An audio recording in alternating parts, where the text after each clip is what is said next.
শহরে থাকি বা দেশের বাহিরে থাকি, নিজের দেশের খাবারের কথা কখনোই বলা যায় না। নিজের দেশের একটা টান মায়া খাবার, এগুলো আসলে কখনোই বলা যায় না।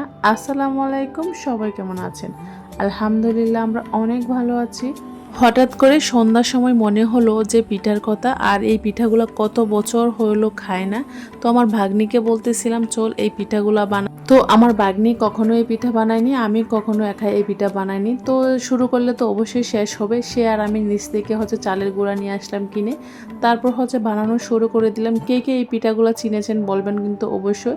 এই পিঠাগুলো আমাদের অঞ্চলে বেশ জনপ্রিয়। ময়মনসিংহ অঞ্চলে যারা যারা ময়মনসিংহের ব্লগটা দেখছেন অবশ্যই কমেন্টে জানাবেন। আমার শ্বশুর বাড়িতে কেউ এই পিঠাগুলো পছন্দ করে না। তো যেহেতু বাসায় কেউ ছিল না, আমার শ্বশুর শাশুড়ি হজে ছিলেন। এই পিঠাগুলো 1 মাস আগে বানিয়েছিলাম। তো এই ভিডিওটা 1 মাস আগের। আলসামি করে আমি অনেক ভিডিও পোস্ট করি না, হঠাৎ করে স্ক্রল করতে করতে সামনে আসলো, তো মনে হলো এই ভিডিওটা শেয়ার করে রাখি, স্মৃতি হয়ে থাকবে মনে। আচ্ছা আপুরা, বলো তো আমার মতো কে কে আলসামি করে ভিডিও পোস্ট করো না, ভিডিও জমা করে রাখো, তো সামনে যা আসে তাই পোস্ট করা শুরু করে দেও। আসলে আমার অনেক সময় আলসামি লাগে, কেন যে এমন লাগে আমি নিজেও জানি না। যাই হোক, তোমরা কিন্তু কমেন্টে অবশ্যই জানাবা, বুঝছো, যে তোমরা আমার মতো কে কে এই কাজটা করো। হ্যাঁ, চলো এখন বলি পিঠাগুলো কিভাবে বানিয়েছি, তোমাদের সাথে একটু রেসিপিটা শেয়ার করি। প্রথমে চালের গুঁড়াটা এভাবে শুকনো অবস্থায় ভেজে নিয়েছিলাম, তারপর কুসুম গরম পানি দিয়ে এই আটাটা করে নিয়েছিলাম। তো হাতে এভাবেই বানিয়েছি, শুধুমাত্র এই আটাতে একটু লবণ দিয়েছি, আর কোনো কিছুই দেই নাই। এই পিঠাগুলো কিন্তু আর একটু সুন্দর হয়ে বানানো, আর এটা কিন্তু এভাবে বানায়, মানে এই ডিজাইনেই বানায় আর কি। তো এটাকে মেরা পিঠা বলে, অনেকে হয়তো চিনতে পারো। তারপর এই পিঠাগুলো সিদ্ধ দিতে হয়। সিদ্ধ করার একটা পাতিল ছিল, এটা খুঁজে পাচ্ছি না, আমার শাশুড়ি আম্মা কোথায় রাখছে। তো তারপর বুদ্ধি কাটিয়ে এভাবে সিদ্ধ দিচ্ছি আমার ভাগ্নির বুদ্ধিতে। তো সে কিন্তু একটু ভালোইভাবে পারে এই গাছগুলা, এই জন্য তাকে নিয়ে বানাচ্ছি। তো একটু মোটামুটি মজা হয়েছিল। লাস্ট পর্যন্ত অবশ্যই দেখবা কিভাবে খাচ্ছি আর কি দিয়ে খাচ্ছি। তোমরা কিন্তু অবশ্যই একবার ট্রাই করবা আমাদের অঞ্চলে বিখ্যাত পিঠাটা। এতক্ষণ রাতের বেলা ভিডিও দেখলেন, তো সকালবেলা উঠে আমি দরজাটা জানলাটা খুললাম। তো খুলে আমি একটু পিঠাগুলা ছেঁকা দিব। তো কীভাবে খাই সেটাই তোমাদের সাথে এখন শেয়ার করব। এই পিঠাগুলা বানাচ্ছিলাম, আর নিজের দেশের কথা বারবার মনে হচ্ছিল। কতদিন যাবৎ গ্রামে যাই না, প্রায় 8-9 মাস হয়ে যাচ্ছে। তো অনেক মিস করছিলাম এই পিঠা খাওয়া, নিজের দেশের রান্না বান্না খাওয়া, অন্যরকম। নিজের দেশের প্রতি আসলে কখনোই বলা যায় না।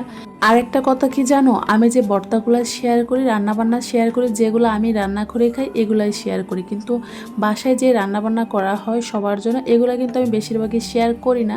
মানে আমার দেশের মতো যে রান্নাবান্না করি আমি নিজের মতো করে, সেগুলো তোমাদের সাথে শেয়ার করি। কারণ আমার পেজের প্রথম থেকে আমি এভাবে শেয়ার করে আসছি, আর তোমরাও এই রান্নাগুলো অনেক পছন্দ করো। আমার ভর্তার ভিডিওতে অনেক আছে, মিলিয়ন মিলিয়ন ভিউ।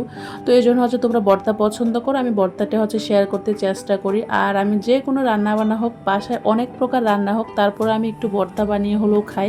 এই যে দেশের একটা মায়া, দেশের একটা টান, দেশে খেয়ে অভ্যস্ত ছিলাম। তো যাই হোক, এদিকে আমি পিঠাগুলো মাঝখানে ফালি করে তারপর এগুলা ভালোভাবে ভেজে নিয়েছি একটু মচমচা করে। এখন আমি একটা এই ফাঁকে আমার ভাগ্নির ছেপা ভর্তা করে নিয়েছি, সেটা আর শেয়ার করতে পারলাম না। এই ছেপা ভর্তা দিয়ে খাবো, তারপর একটুখানি চা খাবো। যদিও আমি চা পছন্দ করি না তেমন, আমার ভাগ্নি চা অনেক পছন্দ করে, তার জন্য সে বানাচ্ছিলাম একটু। তো এইগুলো পিঠার পরিবেশন। তো মাঝখানে ভর্তাটা চেপা ভর্তা, চেপা দিয়ে আর গুঁড়ামরিচ দিয়ে বানিয়েছে আমার ভাগ্নি। এটা কিন্তু অনেক মজা, তোমরা কিন্তু একবার হলো ট্রাই করবা এই পিঠাটা। পিঠা তো অনেক রকমের খেয়েছো, এটাও কিন্তু একবার ট্রাই করে দেখবা, বুঝছো।